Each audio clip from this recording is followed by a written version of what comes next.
چاہتے ہیں جیسے فلسطین میں غزہ کے اندر مسلمان پریشان ہیں، اگر آپ چاہتے ہیں کہ آپ کا بھی اس میں حصہ پڑ جائے، آپ اس کی اصلاح نہیں کر سکتے، اس کو ٹھیک نہیں کر سکتے، آپ اس کو جو ہے نا اس کی مدد نہیں کر سکتے، ایک دعا حضور صلی اللہ علیہ وسلم نے ہمیں بتائی ہے، انسان کے اندر اللہ ایک خامی چھوڑتا ہے نا تو اللہ اس کے بدلے میں اس کو 10 خوبیوں سے بھی نوازتا ہے۔ تو نبینے کے اندر حص جو ہوتے ہیں نا، سونگنے کی، سننے کی، چھونے کی، یہ حص عام بندے سے 10 گنا زیادہ بڑھ جاتا ہے۔ پہلی جنریشنیں بھی جتنی تھی نا، وہ بھی پہلے دن سے اللہ والے نہیں بنے تھی، پہلے دن سے فرمانبردار نہیں تھی، ان سے بھی 1000 خامیاں، کمیاں، کوتاہیاں ہوئی۔ جب انسان کی 40 سال کی عمر ہوتی ہے نا، اس کے بعد اللہ اس کے اوپر زیادہ پریشانیاں، تکلیفیں، دکھ، درد، رنج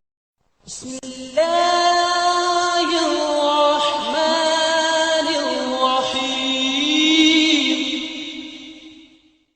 ہمارے ہاں آج کل چونکہ سوشل میڈیا عام ہو گیا ہے، اور سوشل میڈیا کے اندر آپ ہر روز جب بھی آپ سکرولنگ کریں گے نا، تو آپ ایک دن میں 20 30 40 نئے سے نئے موٹیویشنل سپیکر جو ہے نا آپ دیکھیں گے، اور وہ موٹیویشنل سپیکر ایسی باتیں، ایسے نکتے اور ایسی دلیلیں ڈھونڈ کر لائیں گے کہ آپ حیران ہو جائیں گے۔ آپ کہیں گے یار یہ صحیح کہہ رہا ہے، یہ بھی بات ٹھیک کر رہا ہے، یہ بھی بات ٹھیک کر رہا ہے، یہ واقعی ایسا ہی ہوتا ہے، ایسا میرے ساتھ بھی ایسا ہوا، میرے فلاں کے ساتھ بھی ایسا ہوا۔ آج کل ایک جو بات بہت زیادہ چلی ہوئی ہے نا، جو آج کل کے بڑے موٹیویشنل سپیکر بات کر رہے ہیں، وہ یہ کر رہے ہیں جی کہ یہ جو آج کل یہ جو جنریشن کے نام انہوں نے رکھے نا، جین زی ایک جنریشن ہے، اور وہ بڑی اگریسو ہے، اور وہ 20-25 سال ان کی عمر ہے، اور جو ہے نا وہ بنگلہ دیش میں بھی وہ انقلاب لے کر آئے، اور جو ہے نا وہ سری لنکا میں بھی وہ انقلاب لے کر آئے، اور جو ہے نا وہ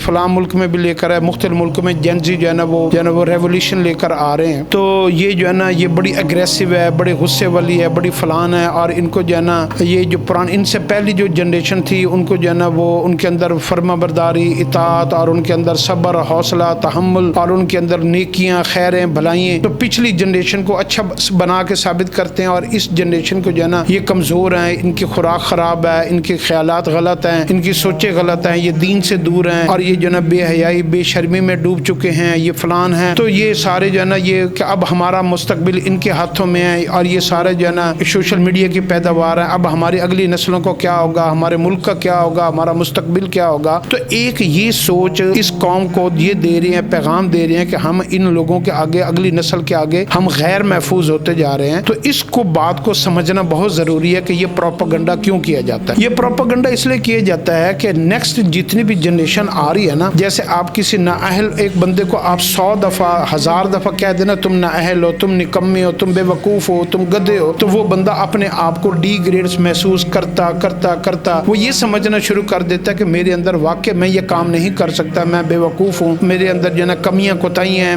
میں قابل نہیں ہوں، میں ذہین نہیں ہوں۔ تو وہ اس کا مائنڈ سیٹ ایسا بن جاتا ہے۔ تو ہم یہ جو سوشل میڈیا ہے نا، یہ ہمیں نا ایک نیریٹو دیتا ہے، ایک ہمیں نا جو ہے نا وہ ٹرینڈ چلاتا ہے، اور اس طریقے سے وہ مسلمانوں کے ملکوں میں اتنا ٹرینڈ چلا کے نئی نسل کے بارے میں بڑوں کو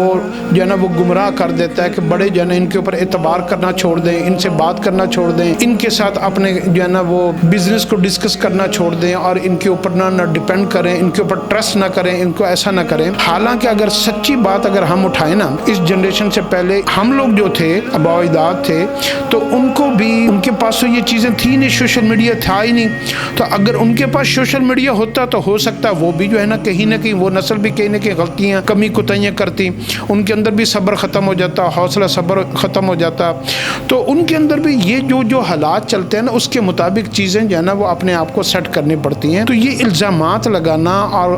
اگلے کو ڈی گریڈ کرنا، ایک تو اس فوبیا سے نکلیں، اس ٹرینڈ سے نکلیں، دوسروں کے اندر کمی کوتاہیاں نکالنا، اس کو کمزور سمجھ رہے، یہ بالکل چھوڑ دیں۔ اگر اللہ رب العزت کا ایک نظام ہے کہ اگر انسان کے اندر اللہ ایک خامی چھوڑتا ہے نا، تو اللہ اس کے بدلے میں اس کو 10 خوبیوں سے بھی نوازتا ہے۔ مثال کے طور پر آپ نے کبھی اندھا دیکھا ہوگا نا، جو آنکھوں سے جو ہے نا نابینا ہوتا ہے، تو نابینے کے اندر حص جو ہوتے ہیں نا، سونگنے کی، سننے کی، چھونے کی، یہ حص عام بندے سے 10 گنا زیادہ بڑھ جاتی ہے۔ ایک بندہ گونگا ہوتا ہے نا، بول نہیں سکتا، گونگے آدمی کی جو ہے نا جو آنکھوں کی حرکات ہوتی ہیں، اس کی جو ہے نا وہ جسم کی جو ایکٹیونیس ہوتی ہے نا، وہ عام آدمی سے 10 گنا بڑھ جاتی ہے۔ تو جو گونگا ہوتا ہے وہ عام طور پر بہرا بھی ہوتا ہے۔ تو یہ جو ہے نا یہ جس بندے میں جو خامی ہوگی نا، اس کے اندر اس کے بدلے میں اللہ نے کچھ خوبیاں رکھی ہوئی ہوں گی۔ تو یہ ہم نا اپنی جنریشن کے بارے میں ایک تو ان کو ڈی گریڈ نہ کریں. ان کو جیسا بھی حالات آپ چونکہ وقت بدل گیا ہے, آپ ان کو پازیٹیو بات بتاتے رہیں. پہلی جنریشنیں بھی جتنی تھی نا, وہ بھی پہلے دن سے اللہ والے نہیں بنے تھی, پہلے دن سے فرما بردار نہیں تھی. ان سے بھی 1000 خامیاں, کمیاں, کوتاہیاں ہوئی تھیں, اور وقت نے پھر جو ہے نا ان کے اوپر جو ہے نا تھپیڑے لگائے اور وہ حالات کی چکی میں پیسے, اور پھر ان کو احساس ہوا تو وہ پھر جو ہے نا وہ اپنے والدین کے فرما بردار بنے اور نماز روزے کی طرف آئے. اور ویسے بھی انسان کی ایک سائیکی ہے کہ انسان جب اپنے بچپن کی عمر میں ہوتا ہے تو اس کے اندر کھیل ہوتی ہے, پھر لڑکپن میں جو ہے نا وہ تھوڑا سا باہر کی چیزوں کو دیکھتا ہے, جوانی میں وہ بے قابو ہو جاتا ہے, اور جو ہے نا پھر وہ جب 40-50 سال میں وہ ذمہ داریوں کا ایک لوڈ پڑتا ہے, اور پھر پریشانیاں. 40 سال کے بعد ہم لوگ سمجھتے ہیں کہ چیزیں سیٹل ہو جاتی ہیں, لیکن میں آپ کو ایک بات نکتے کی بتا دوں, جب انسان کی 40 سال کی عمر ہوتی ہے نا, اس کے بعد اللہ اس کے اوپر زیادہ پریشانیاں, تکلیفیں, دکھ, درد, اور اس کو جو ہے نا بہت زیادہ چیزیں ایسی دیکھنی پڑ جاتی ہیں جو اس کی مرضی کے خلاف ہوتی ہیں, کیونکہ اولادیں بڑی ہو چکی ہوتی ہیں, اولادیں جو ہے نا اس کا کہنا نہیں مانتے, مال جو ہے نا وہ ہمارے سے بچوں کے ہاتھوں میں چلا جاتا ہے, رشتوں میں جو اس کے سکے بہن بھائی تھے ان میں اختلافات ہو چکے ہوتے ہیں, کاروبار کے بڑے مسائل, ٹیکسوں کے معاملات کے, لوگوں کو لین دین, جھگڑے, ایسے مسائل بہت کھڑے ہو چکے ہوتے ہیں. ہر بندہ آپ سے تقاضا کر رہا ہوتا ہے مجھے بھی دو, میرا بھی حصہ دو, میرا بھی حصہ دو. تو 40-50 سال کے بعد تو انسان پتہ نہیں کتنی چیزوں میں تقسیم ہو جاتا ہے, اور انسان جیسے جیسے ٹکڑے ٹکڑے ہوتا جاتا ہے اس کا غم, اس کی تکلیف بڑھتی جاتی ہے. تو ایسا یہ آپ یاد رکھیے گا کہ جو بندہ جو ہے نا, یہ آپ نے دیکھا ہوگا کہ 40-50 سال کے بعد نا 90% جو مرد حضرات ہیں نا, یہ داڑھی رکھ لیتے ہیں, پھر یہ داڑھی سفید ان کی آ جاتی ہے, بال سفید ہو جاتے ہیں, ان کے کپڑے چینج ہو جاتے ہیں, ان کا حلیہ چینج ہو جاتا ہے, ان کا رہن سہن کا طریقہ چینج ہو جاتا ہے, کپڑوں میں سادگی آ جائے گی, شکل سادہ ہو جائے گی, کھانا پینا سادہ ہو جائے گا, زندگی میں سادگی آ جائے گی. اب ان کو کوئی گالی بھی دے کر چلا جائے گا تو چپ کر جائیں گے. تو ان کے اندر جو ہے نا بہت ساری تبدیلیاں آ جاتے ہیں. یہ پتہ کیوں آتی ہیں؟ کیونکہ اس وقت یہ اتنے غموں میں, تکلیفوں میں, دکھوں میں اور اتنی پریشانیوں میں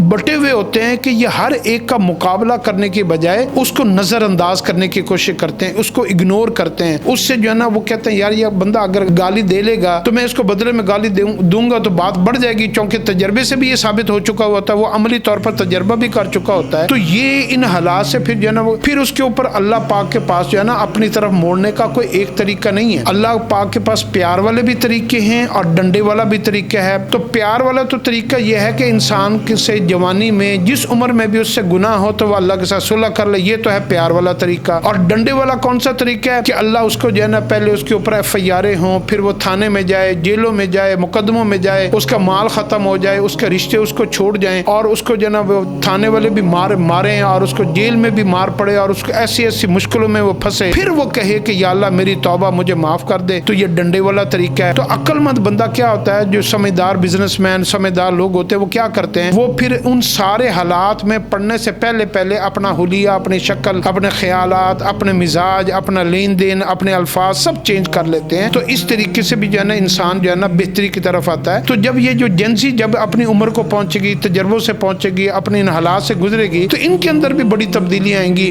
کتنے لوگ توبہ طائب ہو جائیں گے, کتنے گناہوں کو چھوڑ دیں گے, اور تجربے ان کے پاس ہوں گے. پھر وہ لوگوں کو بیٹھ کر سمجھائیں گے, اپنی اولادوں کو, دوستوں کو, رشتہ داروں کو, یار یہ طریقہ غلط ہے, یہ طریقہ غلط ہے. تو ایک جو ہے نا ہر چیز وقت کے ساتھ ساتھ ٹھیک ہوتی ہے. ہاں اگر آپ کے اندر بہت زیادہ دکھ ہے تو آپ جو ہے نا ایک دعا یاد کر لیں. اگر دنیا میں کوئی بھی انسان یا مسلمان کسی پریشانی میں ہے, اور آپ چاہتے ہیں جیسے فلسطین میں غزہ کے اندر مسلمان پریشان ہیں, اگر آپ چاہتے ہیں کہ آپ کا بھی اس میں حصہ پڑ جائے, آپ اس کی اصلاح نہیں کر سکتے, اس کو ٹھیک نہیں کر سکتے, آپ اس کو جو ہے نا اس کی مدد نہیں کر سکتے, ایک دعا حضور صلی اللہ علیہ وسلم نے ہمیں بتائی ہے, اللہم ارحم امت محمد صلی اللہ علیہ وسلم. اس کا ترجمہ اے اللہ حضور صلی اللہ علیہ وسلم کی امت کے اوپر رحم فرما. آپ اس دعا کو روزانہ 7 مرتبہ پڑھ لیا کریں.